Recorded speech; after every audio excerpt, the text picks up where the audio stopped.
station message line at 936-647-3776 to take your first step into the radio world.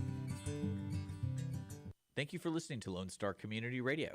This program was broadcasted and recorded live from the LSCR studios in downtown Conroe, Texas. Lone Star Community Radio is supported by listeners like you. Donate and sponsor today. For more information on getting involved with Lone Star Community Radio, contact us at lscrstudios@gmail.com or visit us online at www.irlonestar.com.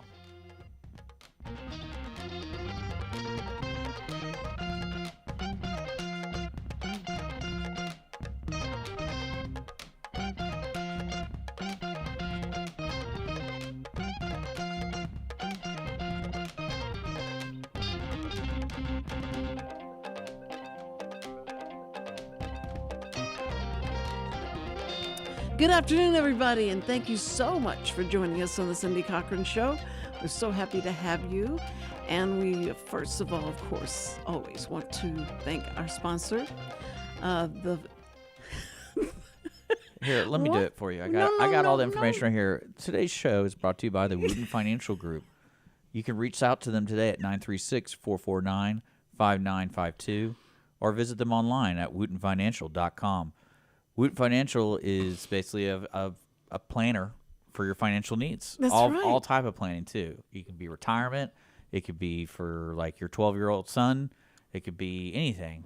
Because I always love that, Cindy. That's right. When my dad likes to remind me, if you were putting money into your Roth IRA when you were 10 years old mowing yards, right, you would have $1 million by your 36. I'm like, but it would Dad. never be there. It would never be there because you get it out. You get something out. Well, you can't take it out because if you take it out at a certain point, you get taxed on it heavily. You wouldn't care. Just whatever I can get out of that, because there's money sitting right there, and it's my money, and it's my money. But Chris Wootton is the CEO, and he's so wonderful, and he will just, if you called him, he'll have an appointment for you. You'll come in, and you'll free of charge. You talk about what's going on and see if the personalities fit and there's somebody that you feel like you can work with. And he's so wonderful. He is. We've known him for a long, long time. And he's been there 21 years. Well, you're still here, and you still have money. So clearly he did a good job. That's right. That's right. Where's my sandwich? Oh, yeah. Wootton, that's the reason Wootton helped you out for this long-term financial plan so you could bring me sandwiches. Yeah, that's right. We love our sponsors. And if you want to be a sponsor, you can be a sponsor of this radio show. And we'll talk about you every single day. We'll talk about you. It might not be correctly, but... Yeah, may not be exactly. Sometimes I'm like, okay, I'm ready. Let's go. 1, 2, 3. Well, I do want to let folks know we're on Facebook and YouTube on Lone Star Community Radio. If you want to chat there, I think I solved how we can do the chat thing. You do? Oh, so great. Well, going forward, we're only going to be on Lone Star Community Radio. So I need to get a computer. Yeah. Screen up here. Because for some reason, people were commenting on the Cindy Cochran show, and I couldn't see it. And I couldn't get notifications of it. It was really annoying. Well, is it nice stuff they're saying, or do they want to fight? See, you don't even read it. So well, I don't even want to. I don't even want to talk to you right now about it. I didn't know it was there. Whatever. Don't you want to hear about my weekend? Okay. Okay. Did you fall down? No, I didn't. Oh, that's so mean. No, I love you, Cindy. No, I'm glad you're still here. Thank you. And thank you, Wootton Financial Group, for allowing her to be here. That's right. That's right. So we really appreciate the Wootton Group. Okay, so my sister was here on Thursday, and she just, she gave us so much information. I love to listen to my sister talk. When she just talks, it just all the words that can come out of that little 4'11" child-looking person that could say all that. 63 years of doing taxes, and she is just amazing. She was so good, and so she's amazing because she saved a lot of people money through doing their taxes and figuring out the right way to do the taxes. And she knows all the laws, and she can. Okay. not get around the laws, but she just knows the law so well.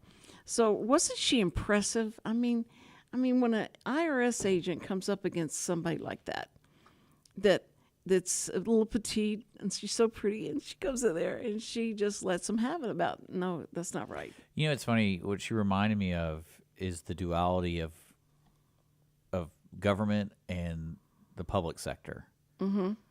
Because for some reason, and this my perception could be kind of skewed, is she seems so knowledgeable about everything, and I felt like if she spoke to an IRS agent, she would be far superior in the conversation of knowledge. And I wonder if the government ever had an employee who was, super smart too, that could battle her. Yes. Because I know she gets paid better if she worked in the private sector. Sure. That's why a lot of people work in the private sector over the public sector. Right. But you also, I know there's at least one good IRS agent who knows it in and out. You got some old dude that's been there he's 90, he's still working, but he knows all the tax codes. Well, that's what it's been so funny about the whistleblowers in these companies. And the whistleblowers are they're going to finally get their say and their day because they feel like they're going to be protected.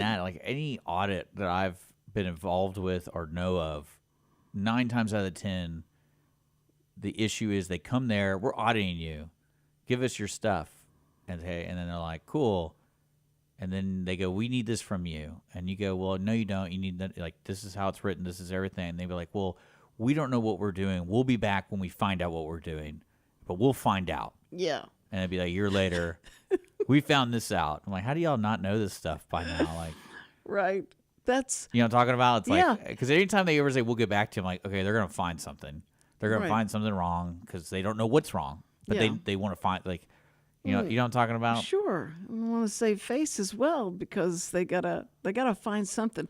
But Carolyn said that's what would be so funny to her, is amusing, is that the IRS people would come in because they feel like they have the government and all this behind them and all this power, and so they sometimes, not probably all IRS agents, but they can intimidate you with all that, and they feel like they can break you down quickly because they've got the threat of putting you in jail or threat of, disassembling all of you've ever done, your past and what money that you've garnered and all that stuff. Yeah. So that's what's scary about the IRS.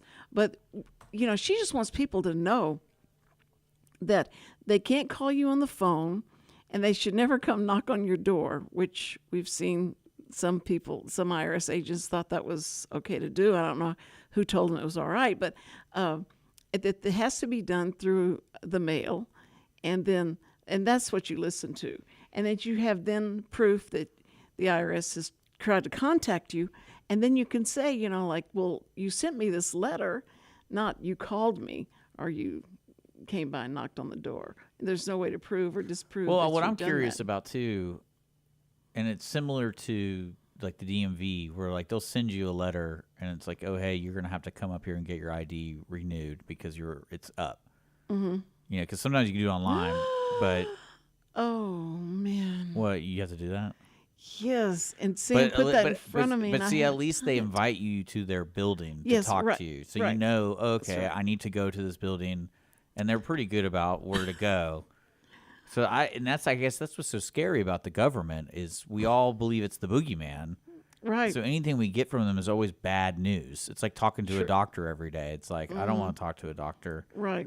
And if the IRS sends you a letter, you hate to open that. You'd open it very slowly and look at it, because maybe they think you've done something wrong, but you haven't. Well, I would tell you personally with the station, we several years ago, during COVID, we became a nonprofit, and we at one point you file your taxes for the whole year, and we transitioned to a nonprofit at October, so we had to file 2 things, right? Mm-hmm.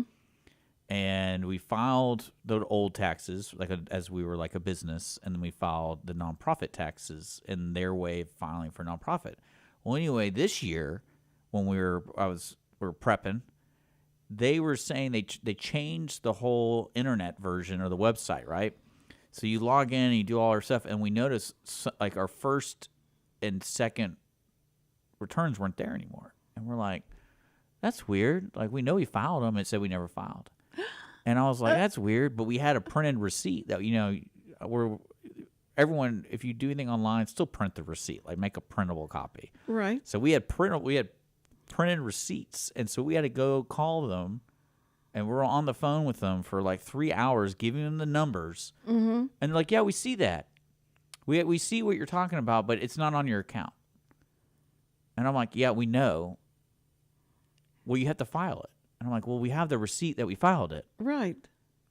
And I was like, is there no way on your end to say, you made a oopsie? And they're like, no, you have to refile it. Oh, and I go, man. well, and I even said, I don't feel comfortable with that because when I refile it, you're going to come back in 2 years, say we filed late. I know how this works because it will say the new file date. And I'm like, I'm not going to fall into that trap. That was one of the funniest conversations. And the person on the phone was like, yeah, I understand. I mean, it's kind of like I honestly wouldn't know what would happen. And I'm like, yeah, that's why I don't want to do that. Right. Because I'm not going to be able to call you, Cliff. Cliff, give me your number. I'll make sure I can call you back in 2 years. I got to talk to Cliff. Cliff's my man. Right. But they're not going to do that. But that's what she also tries to take away some of that intimidation factor from the IRS. You've got to know they make mistakes and that they're certainly not above that. But I started the conversation to talk about, so Carolyn came here, she flew here because she said her husband is going to Kenya to do some mission work. And so she said, this is a time for, me and my sister to get together. So she came down here for us to get together. And the funniest thing was, at my house, when it's your house, you can do things that you want to in your rooms, right? And especially like your bathroom. Now, stay with me on this. So I saw these two boards that, what are the thing you can, the boards that you can put tacks in and put stuff in. Like corkboard? Corkboard. I saw two corkboards at a store, and I went and got them. And I said, I know exactly what I'm going to do with these. So I put them in the toilet room, where the toilet is, and nailed them up there. And then I took all these different pictures from the albums we had, old pictures, and I stuck all those pictures in the corkboard. And if you make the Rogue Gallery, it's really good. But I don't have your picture up there yet, Richard. So I wouldn't. You wouldn't want to be in there. Okay. No. Anyway, so she went in there and she went, what is this? And she sat down and said, this is great, because it was so many memories of all of our childhood and all of her kids, my kids, and everything in there. And then I had all these albums that my dad had put together there as well. And she thought she stayed in there the longest time. I said, you can take all those out and bring them in the bedroom if you want to. There were so many jokes in that, what you just said. I was like, okay, she's in there the longest time. Maybe she's using the restroom. No, the lid was down. She's sitting on there and looking at all these pictures and going through the pictures. I know girls go to the bathroom together. Like, that's like a day old thing, or whatever. Not day old, but it's the same. Well, what's wrong with that? How would you feel if two guys go to the restroom? Well, it depends if I know them or not. If I know their background or not. I'm just kidding. But I think I need to pull that card next time I'm hanging out with my buddies with their wives and stuff. I'd be like, hey man, you want to go to the restroom with me? See what they say. Yeah, they're like, what? Like, not now, Richard. We need to powder our nose. You know what I mean? Yeah, that means something else. Stop it. Anyway, so I got this idea of putting pictures all over the bathroom. I also want to remind you, you know how bad Hunter Biden must feel if he or how horrible he feels if he really didn't even do it. And he has this whole side of the country going, you were doing cocaine. I'm sorry. I love that you brought that up because I want to talk about that. But as soon no, as I I no. I just wanted to say how like you got to imagine if it wasn't true. But there are people who are like, if you go online, They it stopped is- the investigation. They Well, again, stopped. see, look, they get people like you, like it's like, come on now, who cares? Like, let's move on. Now, it'd be one thing if it was like a murder happened and it was because they were doing cocaine or something, but it's just like, you know. But he's done so many illegal things. Well, not even that.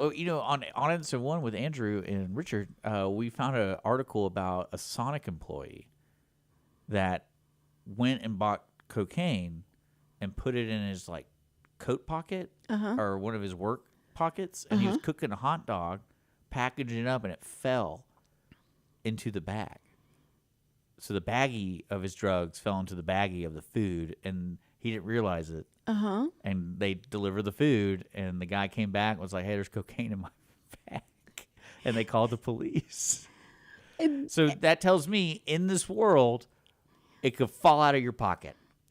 So it could be yeah. anybody. It Right. really could be. It So- could fall out of the pocket and make it into this cubby hole that was there. We don't in even know the- where it was. We don't even know if it's real. It might have been this- a totally fake story, and like there's like that's why they're not investigating it because they realized whoever reported it was just joking around. No, You know, it's like it's was- an AI thing. it was real, and the the Secret Service. It looks so bad for the Secret Service, the FBI, How's it look and bad? everybody else. like it we makes got- them look horrible because if they can't figure this out, and they've got cameras every place in the world. I mean, I don't think they have it in every place. Yes, yes, they do, and there was fingerprints and all the forensics and stuff side of it that they I could don't know. find. They couldn't find out who had this. Do you think they baggie. fingerprint every scenario? Well, Like, I think there's levels of credibility where you are protocol, and they're like, why do we need to do all this protocol? Like, it's just, it wasn't like we found it on a person. It wasn't like we found a person on it. they just found it. evacuated. They evacuated I mean, I get that because they thought the it was whole White House anthrax. because it could be anthrax. It could be a lot of different things. So I want to know who the person was that, wet their finger and said, "Nope, that's cocaine," and who did that? No, there's just like a little test tube. You ever seen sure. you ever seen the test before? Or it's like I've watched. No, but the old movies they my go buddy, like, my buddy loves this ridiculous show. It's on like Nat Geo or something, but it's about the airport security around the world, and it's about drug trafficking, and it kind of gives you an insight of the police's perspective of like how they catch people trying to get on planes with drugs or contraband, and where they test for drugs. It's so like it's the most dramatic thing I've ever seen. It's like if it's weird, and I wonder if it's like by law they have to talk to, like, say you're the perp and you're trying to get on a plane and they think you have cocaine or drug, and they bring you and they find the drug hidden in like the suitcase. They test it with all this stuff, and you're like, if it's blue, it's cocaine. And then they have to ask the person, does this look blue to you? And I guess they have to, like, that's part of the law, or it's a trick. Because if you say, yeah, it looks blue, like, oh, he knows it's cocaine. He knows, like, he brought I don't know if it's a trick, but they do it to everybody. And I'm like, why would you ask him, hey, does this look blue to you? yeah, that would be difficult Because I'm handcuffed up, like, no comment, man. Yeah. Like, I have no idea what you're talking about. But they always ask. Every single person, does this look blue to you? And it's, that's what they, but So I never heard that, but this. yeah, they just put it in a little vial and they shake it up. But here's the deal, though, Richard. If this comes out No. that it was a staff member, Yeah, that staff member is going to disappear. yeah, that's right, that's true. But Or he's going to be really popular among the other staff members. Be like, But this guy knows where to get no, here's the deal: was it a drop, or was it someone trying to hide it? Well, I or mean, was haven't someone even using seen a it? photo of it. Because What, of the bag? I still don't understand what the whole scenario is. Because from what I understood was somebody found white substance on a table or something, as if somebody already used it. Mm-hmm. You know, like it was already. They're like, oh, that's weird. Is that like dust? That was the first report that came out. Yeah, that's what I thought Yeah. it was. No one said anything about finding a baggie or it was shoved Yeah, it between was a dime something. bag and it's Whatever. like that. You don't even know what a dime bag is. What do you mean? I don't know what a dime You don't bag even. is? Oh, come on. I have cable? I got street cred. What do you mean? But yeah, and then the story changed so much. And after the story changed, I'm like, this is all fake. when the story changes that much, and especially that much. But now you the know no one knows. investigation. You know it was made by AI just to get people riled up. But they already said they stopped the investigation. Why would they stop the investigation? Why? Why? If it was so important, everybody was just so, going crazy It over also it. might be protocol. And then- like no. if we don't find a suspect within a week, it's like, and no one was harmed. No, it's like, they we found won. out. They found who Now, it was. Now, if they find another person or another baggie or whatever, Uh-huh. they might do a longer investigation. Like, we got a serial cocaine dropper here. But but it's just that Hunter was there. see, that's what I'm saying. See, That's look. the bait. That's the bait and switch wait. right there. They're getting Wait. you. They're like, hey, these two things aren't related, but they could be because they have been. No, okay, but it's just, and if you say coincidence that Hunter was there, and the secretary or the Oh. person that gets up and talks to the press, she was talking to them, and she says, "Here's the deal: you're asking a very inappropriate question because the family went to Camp David, and they left. They weren't here Do you- Friday. They let me ask weren't- you this. Wait, they said they weren't here Friday, Saturday, or Sunday. They came back not till Monday. And here's the deal: they know now that they left Friday at 6:30 p.m. So they were there, and they were there. Oh, I mean, and so that lady, was a lie. What's weird about that lady, if you try to listen to her, it's like, all right, I feel like you don't even know what you're saying half the time. You're just talking. Yeah. So I can see her fumbling on her words, like, oh, I didn't mean to say that. I didn't mean 6:10 p.m. I meant 6:10 a.m. Well, she was giving this reporter a cares? good tongue lashing because well, she asked her I that don't, I don't, question. I don't even know why they have those anymore. I don't know. Because I feel like if you're the press secretary, Mm-hmm. you could just be like, hey, submit your questions via email, and I'll get back to you. And like, my job requires me to get back to you in 48 hours. But it's for the public. It's for the public yeah, that's but got you to can, know this. but you can still send the answer in an email, Mm-hmm. and then they can go on their news or their newspaper and be like, I talked to XYZ, the press secretary, and this is what she quoted. This is quoted. But it's good to have them on camera. They say Nah, these it's things and they boring. lie or they do whatever they do, That's and you boring. got them because they're on tape. I'd rather have it on paper and say, yeah, that's even better evidence than on tape. Because on tape, you can say, oh, I was just so nervous, or like this morning I went for a jog and, my heart is up, or whatever. Now, in an email or a written thing, like, oh, she spent the time and wrote this out. Yeah, right. If you're in a court of law, Cindy, I guarantee you have better chance of convicting somebody if they wrote down what they said, opposed to being filmed what they said. Why? Because you can't. You can edit You can interpret. You the can audio? misinterpret a film. No. Like as a defense, you can use it. Like, see, she was nervous. They coerced her. But on paper, you're like, you did write this, so explain yourself. Right. And it's like they have to explain. Like to me, you can hang someone better with a written down statement than a video statement. Well, But that's just my opinion. You're probably a better lawyer than I am, Cindy. no, so. I don't think so. Of course, I know more than you do, but That's because it's because you're older. I'm That's older. the only reason. I'm older. Well, you got to give that something. There's got to be some kind of credibility in being older, and that you've seen more and you've seen the results. That doesn't mean of I have to things. like believe you. But but don't you feel like Because you're somebody, older too, so I don't have to believe you. Because you could be losing your mind. That's what I love. That's very true. What I love about my father. That's what he's been doing. He's like, oh, I've just been losing my mind. And then so now when he says it after he makes a mistake, I preface everything. I was like, hey, before you lose your mind. And he looks at me. He's like, Richard, That's you so want to get hit again? I'm like, that's so mean because the kids. well, no, are that's so, the reality kids, of it. I know, but as soon as the kids feel like I'm old enough now, that they can say, you forgot what you said, Grandma, and you can't hear me. Oh no! and See, you can't- I don't try to. I think that's mean. There's the only time I ever would use that on my father is if he was behaving mean to me, like he's yelling at me because I forgot to take out the garbage or something like that. I'm like, hey man, you never asked me, and if you're yelling at me, like I'm just gonna use that as an excuse. Yeah, but Sam would say, I shouldn't have to ask you. Oh. You should look at that garbage can and see that it's all flowing over, that you should take that garbage out.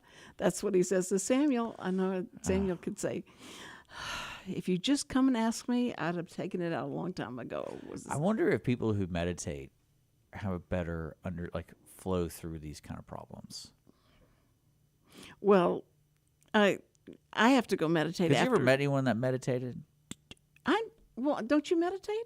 Don't you pray? Don't you? Oh, is that what you consider meditation? Well, meditation and prayer and just being quiet and listening to, your thoughts. I guess. And all. I listen to music. Is that meditation? You can meditate while you listen to Yeah, music. Like I lay down.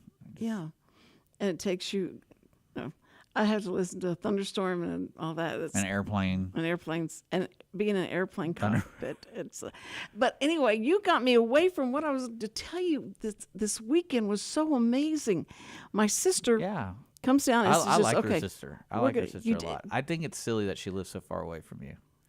It makes me sick because I'd love to be, Because y'all definitely had a nice relationship from what I've seen. Maybe y'all pulled each other's hair afterwards. I don't know. No, we didn't. We didn't fight. We're 6 years apart, so she had her own thing.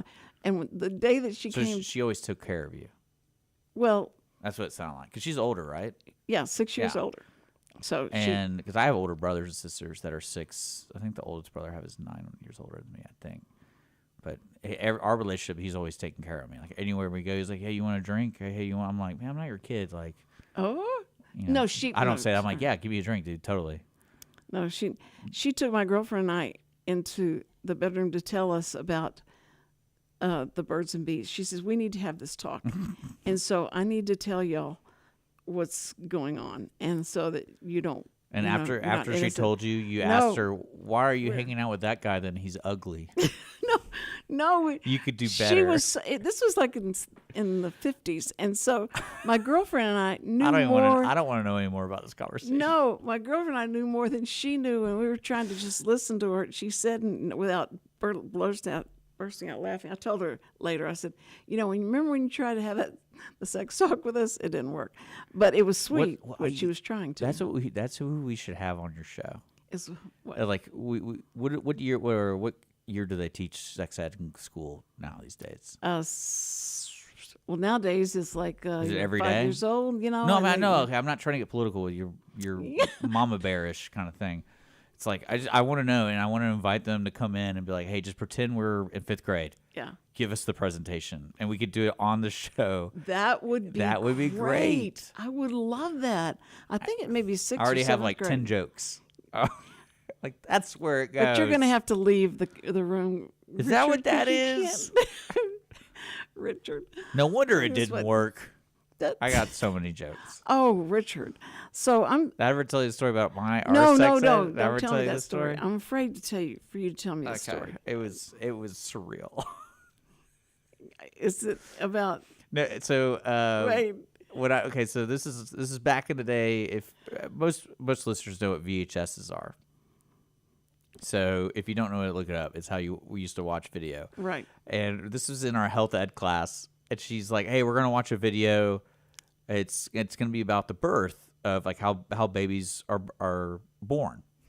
And we're like, "Okay." We're all sitting there, and she wheels out the TV with the VCR, puts the tape in, and pushes play and then pause because she wanted to go like turn off the lights or something. Well, wherever the point is of the video wasn't the start. It was right in, it's called, if you want to, I'm not suggesting people to look it up, it's called crowning. Yes. And so you imagine the TV and we see the crowning and we're like, "What's that?" We're like, that can't be. And I remember, I'll never forget, someone next to me goes, "That looks like a soup can trying to come out of a garden hose." And I was like, "What?" And we were freaking out. After he said that, we're freaking out. And she goes, "What?" Sure. The teacher's like, "What's wrong? What's wrong?" And she looks at the TV and she's like, "Oh my gosh." And I was, oh man, that was so funny to me because it's like that's probably one of the worst moments to pause it on. The crowning. And she's like, "I thought the tape was rewound, and it's like clearly not. Did she show you the full birth of a baby? Yeah. Didn't that bother everybody? Not me. Okay. I remember the first feeling when I saw that. I go, that is probably one of the most amazing things I've ever seen. Yeah, well, good. Then you had Because it's kind of like seeing a snake mature. eat something bigger than itself. Because you're like, I would never expected that to happen. Yeah. Like it has a whole calf in it.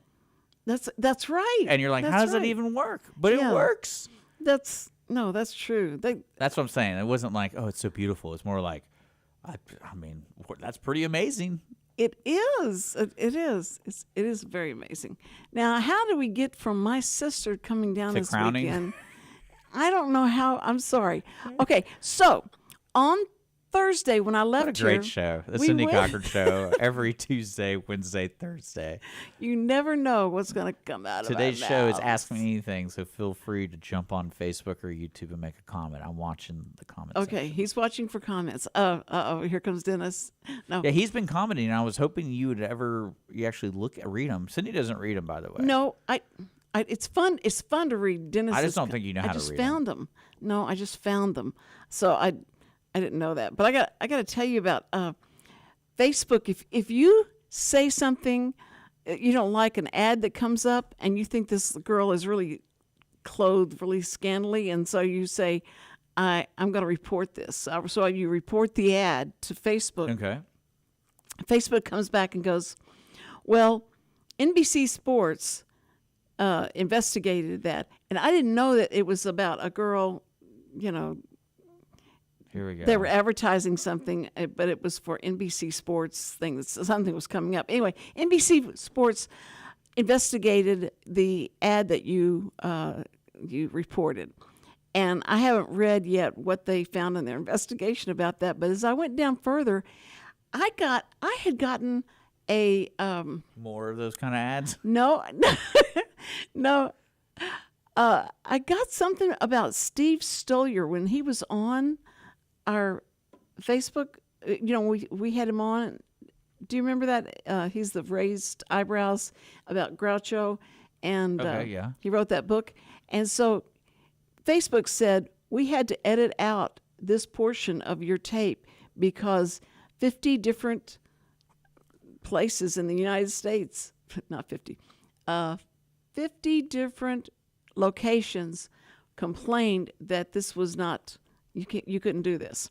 And so, Really? So- I never saw that. well, it's got the portion, it was just the introduction of me introducing Stephen. And so that's what they all took out. They removed that. So I didn't know if you'd seen that and you told me about it. I couldn't remember. But anyway, so Steve Stoliar, who wrote Raised Eyebrows. Let's see if they do it again. and it don't know. made me. I was talking about the book, but he's already written the book. The book hadn't come out unless the It's fake publishers. news. I told you all Anyway. about the fake news. No, I'm not. No, I'm not. Listen, so anyway, my sister comes in, and on Thursday, we come do the show, and we do the show, and then go to the hotel. We went to the Marriott in the Woodlands. And it's right across the street from the movie theater. What we wanted to see was see movies and eat and just walk around. That's all we wanted to do. So we go and we see Indiana Jones. Well, it was okay. Yeah. I'm not raving about it. What I'm raving about is the special effects that they did. However they mapped his younger face and look and all this on this actor and had this actor play him. I can see why the actors and writers are striking right now, because they are so afraid that AI is going to take over, and we don't need them anymore. They can write the script, they can produce the actors. I think, well, from what I understood, the biggest complaint of the movie was that because they still used Harrison Ford, but they digitized his face. And there was, they said you could totally tell because he was lethargic, like when he was moving, and then when he spoke in old man Harrison Ford instead of young man Harrison Ford. So it was really messing with people's minds. No, I disagree. I think it was. They can take his voice and bring it up to make it sound more youthful. I'm saying that's what I read Okay. from the movie critics. Were like, yeah, it was really weird because you're watching young Indiana Jones, but it sounds like an old man. No, they're wrong. But anyway, They're wrong. They're wrong. No, Ask me I anything. do actually. That was another complaint because have you seen The Irishman on Netflix? No. That was that Robert De Niro, Joe Pesci. I forgot who else was in that movie. It was this Martin Scorsese movie they did, but they did it. It's like takes place over 3 generations or whatever. But for some reason, they chose to do all these old actors and make them young, but use the old Their actors. voices? No, like the bodies. So when they're fighting, apparently it was really Robert De Niro fighting, but he's fighting as like a 29-year-old.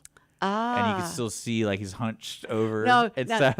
They used a young actor and his build and everything, and his face though, and his so you're saying you would kiss that face still? Oh yeah, definitely. But it was not.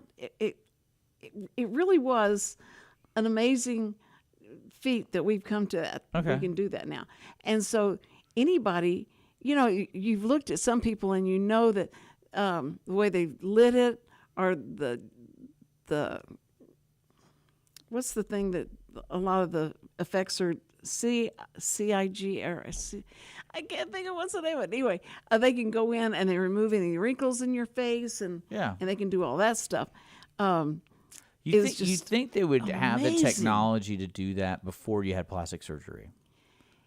So you go in there and be like, hey, I want a nose job. Like, this is what you're going to look like. Yeah. Because I feel like a lot of people don't look at that before they get plastic surgery. And you're like, did you really think that was going to look good? You think that through? Because you look better without the surgery. But then again, our perception of what people look like, I think it's just now we think everyone's fake. But it could be like, it's kind of like calling like a non-pregnant woman pregnant. They're just fat. Yeah, and they're like, oh, I thought you were pregnant. So you can say like, oh, I like your plastic surgery. I've never had plastic surgery. Have you ever said that to a pregnant woman? Like, oh, I didn't know you were expecting. Oh, is it? No, I don't. That was I don't ever think done that so. to you? That's great. No, I have been. I've been called out for not noticing it. That they were pregnant. You thought they were fat. So I'm sorry. I just thought you were fat. I didn't know you were pregnant. Yeah. You didn't say that, did you? No, I just like I think I said something around the thing of like, oh, I just didn't think you could get there. And she's like, well, yeah, I'm pregnant. You think I was like got this fat? And I was like, I wasn't gonna judge you. Like I was just like I wasn't trying to say you were fat or not. Richard, I don't think you're socially awkward at all. I think you're really smart. I think you're brilliant. In some places, in some things, you are very brilliant. But I think sometimes the stuff that comes out of your mouth is more is a Tourette syndrome. Oh, really? Some of the things that you say, I love it. You go like, wait a minute, where did that come from? Because we'd just be talking about something, and all of a sudden, he interjects something, and you go like, I don't know how to respond to that because didn't think we were going that direction. But his is the direction we're going to. So I saw Indiana Jones. I didn't personally like it. But the effects and all that stuff are good, and you feel like you've gone to another Indiana Jones. And they're trying to make, and they're also pushing the women are stronger. I don't like that narrative. As a woman, I know, correct me if I'm wrong. I mean, you can correct me if I'm wrong. But I think that women being pushed to be the real strong person and the one that's stronger than the guy, and that this woman's going to make everything right and do all that some of it's not believable to me. I mean, I think women are strong. I think women can do a lot of things. I think the Hollywood's really, there's even actresses talking about this. Because I want to say I was listening to some actresses talk about scripts, and they got so tired of reading scripts where it was that obvious that they wrote these certain lines and behaviors because they're like, look at me, I'm a woman. Right. And they go, it discredits the character because through the character's actions, that's really where you should be saying, like, showing that. That's exactly right. But then again, I haven't seen the Indiana Jones thing, and to me, it's like, just who cares, and just sit back and have fun. I want you to see it because I want you to see what I'm talking about. is how they did this. It's incredible. Well, I mean, everyone always kind of goes back to Ripley from Aliens, and how much Sigourney Weaver, like, that's a strong female. Right. Like, that's the definition. I was like, well, why? Because she the queen beat the queen? She got in the suit of the strong person, the strong. Well, she beat the queen mechanic. alien? Yeah. A bunch of queens? Yeah, that's right. That's true. I don't really know. I mean, I liked the movie. I thought it was really cool. Right. And But if it was what's another female strong character to you? You can't just, like, trash this female. You got no. Give me an example of what you think is a strong female character. Like Wonder Woman. Yeah, No. You know what's weird about those movies? I could barely understand her. Oh, really? Yeah, I don't know if it's her accent, but, like, she did not fit into the Amazon woman world to me. Because everyone else spoke perfect, clear English, and she did not. She didn't? Okay. And I was always like, this is weird. Like, where did she get this accent if everyone else is talking normal? Like, I can understand if it was like, oh, it's all the Amazons are on the coast, they speak Spanish or something, something like that. Well, but when she would speak, I'd be like, man, she's really got that weird accent going I don't know. on. You will not remember this, but maybe somebody out there old enough will remember. Sheena the Jungle was a series. And I watched that, and I was so impressed that there was a woman, that woman was that strong and stuff. And I'd go out in the backyard after seeing it and try and swing from one. Sheena, Queen of the Jungle. You see it? So apparently it was a graphic novel, and then They made a there was a series. film called Sheena. So Well- there was a film called Sheena in 1984. No, this was this was in the 50s. I'm looking. I'm finding it. Don't Okay. worry. Stop. No. I mean, It's there. It really is there. And but I would try and swing from a limb to a limb, like she do, and I wanted to put a rope. 1955 to 1956. There you Sheena, go. Queen of the Jungle, with Irish Bacala and Chris Drake. But she looked feminine. I mean, she was feminine looking, but she wore these, I see it. the clothes. and Looks all. great. Yeah, I can see why Anyway. you liked it. So it was, having a role model like that is interesting, and we didn't have a lot of strong women. It was the women were the housekeepers and all that stuff. And then in the 70s, they started making the men very effeminate in the sense that they couldn't do anything right. They were stupid. They were made to look stupid, and the women were the smart ones. And you started seeing the shift of we'll show you now that we have women producers and women Yeah. directors and all that. We're gonna. There's an shift this interesting over. movie I saw a trailer for. You've seen the Game of Thrones show? No. Do you know? Let me see. It's whoever played the white-haired lady. I forget what's her name. Emilia Clarke. You ever heard of that actress? I'm gonna pull it up for you here. What is she? That's her. Do you know who that is? No, I don't recognize. Well, she's in a movie coming up. I want to see real quick what the movie, just so I can tell the audience what to go check out, because it's a commentary about the future. And in the future, people don't, it's kind of frowned upon to have natural births. And because society has been trying to encourage women to become empowered, and for some reason society at one point goes, giving birth to a baby takes away from your opportunity.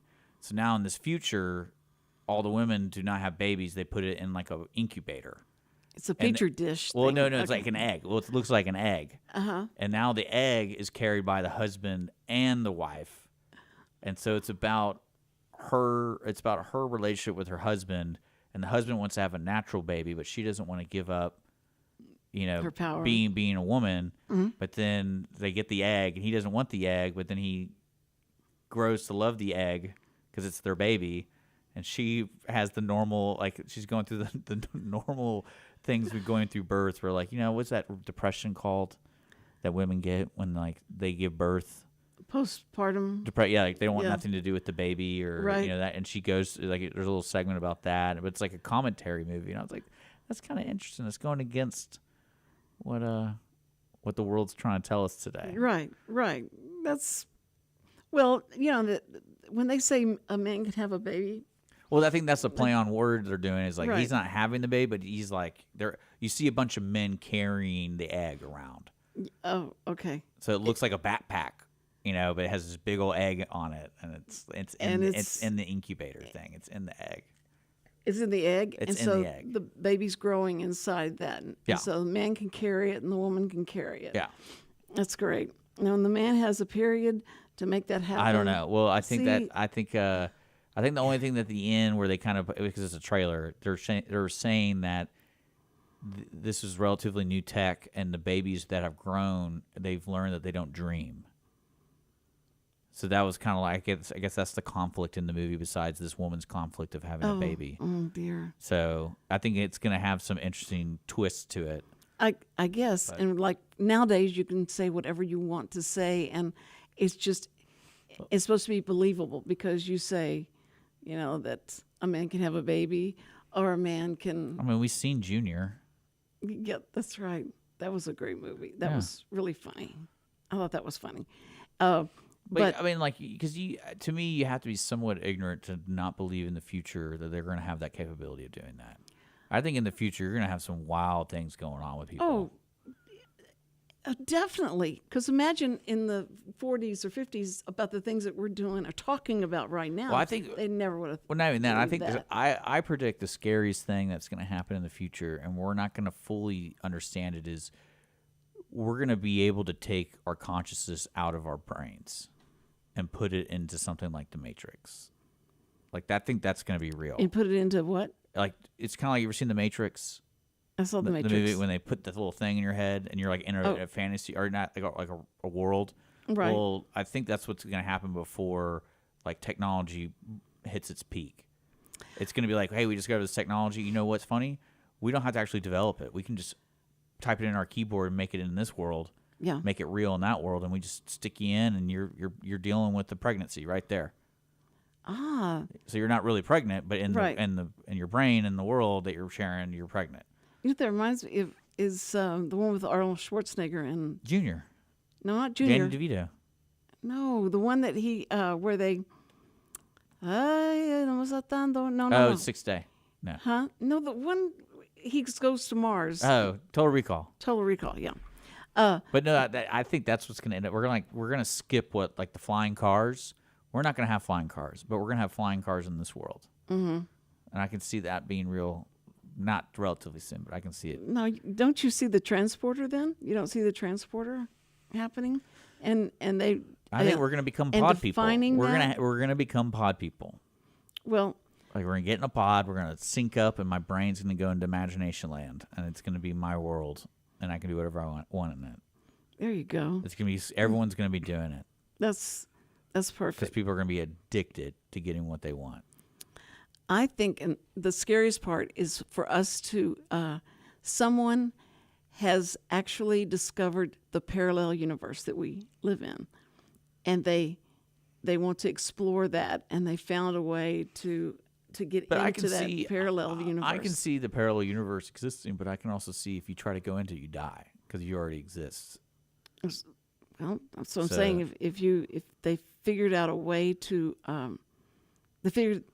they saw how we can get into the parallel universe. Oh yeah. Now we got This to is the figure show- out. This is a great show. You're listening to the Cindy Cochran show right now. We're talking about all sorts of stuff. And I haven't even gotten to Friday when I was with my sister, because then we saw Mission Impossible. Oh wow, it's a great double feature. I like that. Now it was. How it was Mission Impossible? Mission Impossible was better. Yeah, it was good. And the things he did, his That's cool. Yeah, all his special. whoever makes those movies effects. makes it a well done movie. I still Yeah. think the first one with him in it was really good. It was Like, the always, story was always the really best. good. Oh yeah. And now what happens? I guess it's true to it's like the 9th one. Is this the 9th one really?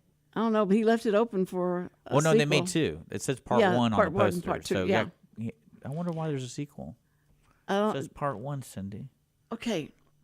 I've seen so much of the the behind the scenes and them showing how they did that, where he let go of the I didn't even think that motorcycle. looked that impressive. Well, we saw so much of it and how they did it and all that, so that when we saw it on the screen in the movie, you knew that that they had the track there, and he was going on that track, but they laid out rocks and stuff like that he was having to go up, like really treacherous looking. But And again, didn't look that, because I've seen people do crazier things off cliffs. Right. It's like, I drove a motorcycle off a cliff. I'm pretty sure I've seen that before. Like, it's not, I know it's stupid to do. Yeah. And like the fact Tom Cruise did it, that's cool. The scariest thing is because you think he's really doing this, that he's driving the motorcycle and he stops at the edge of the cliff, and then the camera goes over him, and that made me. But that probably never sick. really happened. Yeah, right. Yeah, but the jump really happened. The jump really happened. But yes. that maneuver, because I remember it was either the one before that one or like the two before it. The one where he was outside the plane. Yes, that looked and he really did good. that. And that looked cool. And he really did that. That was what they couldn't believe. To me, I was like, that's insane. But surely they had jumping off with a motorcycle, and you have a parachute. Yeah, and you have a parachute. Yeah, see, at first I thought, how is he doing this? And he didn't have he had a parachute, Cindy, and he let's go of the motorcycle, and they did that.